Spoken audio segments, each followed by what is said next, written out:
Bonjour à tous, dernier épisode de Demain nous appartient. Notre actualité du jour se concentrera sur Demain nous appartient, spoiler, Nathan est trahi. Le secret de Charlotte est révélé. À The Spoon, Nathan se confie à Camille.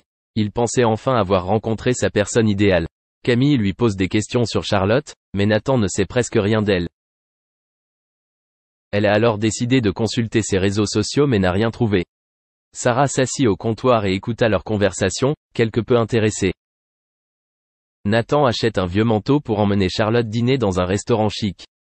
Mais Mona a remarqué qu'il était déchiré et a accepté de le recoudre. Nathan laisse alors un message vocal à Charlotte pour lui dire qu'il sera en retard.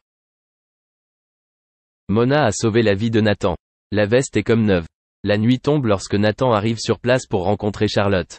Il a acheté un bouquet de fleurs. Mais la jeune femme n'est pas venue. Inquiet, Nathan lui a laissé un message vocal. Après de nombreuses heures d'attente, Nathan décide de partir et offre un bouquet de fleurs à un passant. Sarah rencontre Roxane dans le hall du commissariat. La jeune femme explique à son épouse qu'elle a rendez-vous avec Adeline, la femme qui souhaite acheter la moto de Sylvain. Ils se sont rencontrés hier et Adeline lui a demandé si elle pouvait emmener sa moto faire un tour. Roxane laisse croire à Sarah que cette sortie est plus déprimante qu'autre chose. Nordine écoutait leur conversation. Il ne pouvait s'empêcher de penser que la situation risquait de dégénérer entre deux jeunes filles animées par la même passion. Sarah est persuadée que cela n'arrivera pas, elle fait confiance à Roxane. Adeline et Roxane se retrouvent au sommet de Sète. Le médecin a hâte d'essayer la moto de Roxane. Ce dernier lui a donné quelques recommandations. Adeline demande à Roxane de l'accompagner au lieu de l'attendre. Roxane se laissa convaincre. Après la balade en moto, Adeline remercie Roxane d'avoir accepté de la laisser essayer. La jeune femme a ensuite complimenté le vélo ainsi qu'elle-même. Adeline continue de flirter ouvertement avec Roxane. Le soir, pendant que Roxane préparait le dîner, Sarah lui raconta les premières vacances qu'il s'apprêtait à prendre avec leur fille. Mais Roxane avait l'esprit ailleurs et elle répondit de manière imprécise. Merci d'avoir regardé et à la prochaine vidéo. N'oubliez pas de vous abonner à notre chaîne.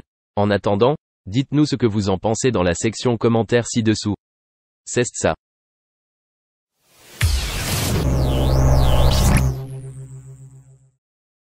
Dans quelques jours, sortira dans les bacs français un nouvel opus reprenant les célèbres chansons du chanteur préféré des Français Jean-Jacques Goldman. L'occasion pour la presse People de concentrer sur ces titres qui continueraient de lui rapporter des sommes faramineuses. Cela fait 20 ans que Jean-Jacques Goldman s'est effacé volontairement du paysage médiatique, mais le public ne l'a pas oublié. Si bien, que les artistes reprennent très souvent les chansons emblématiques du chanteur. Cette fois-ci, c'est son fidèle arrangeur, Eric Benzi, qui a décidé de sortir 2 albums de reprises. Le premier volume est prévu pour le 21 janvier, et présentera 13 titres, repris version gospel. On retrouvera notamment les titres suivants, Il suffira d'un signe, Je te donne, Là-bas ou encore Patois. Les morceaux seront chantés par d'anciens finalistes de Télécrochet, Marina Kaye, Lilian Renaud, Cyprien, ou des membres du Premier Cercle, comme Marie Cooper, l'épouse de Michael Jones.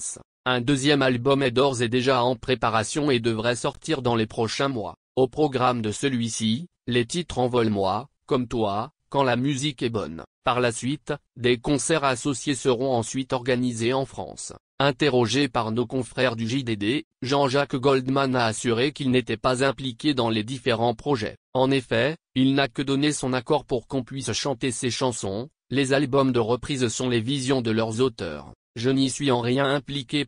Concernant tous les livres, spectacles, disques, émissions, aucun n'est à mon initiative et je n'ai participé à aucun. Si cela arrivait, je le dirais clairement, bien entendu. Précisons une chose, depuis 2001, le chanteur n'a sorti aucun album. Pour autant, 265, c'est le nombre de titres de Jean-Jacques Goldman qui sont diffusés en radio et sur les plateformes de streaming musical. Une bibliothèque conséquente, qui a 2 bénéficiaires. Le fan, qui peut écouter son artiste tout au long de l'année, mais également au chanteur, qui peut s'offrir une belle retraite. En effet, chaque année, il perçoit une grosse somme de la SACEM, un revenu parvenant des ventes de disques mais également des diffusions de ses chansons sur les ondes. Selon le journal du dimanche, les droits rapporteraient au chanteur plus de 2 millions d'euros par an de droits d'auteur. une somme conséquente, mais qui est à la hauteur de la popularité de l'artiste. En effet, Jean-Jacques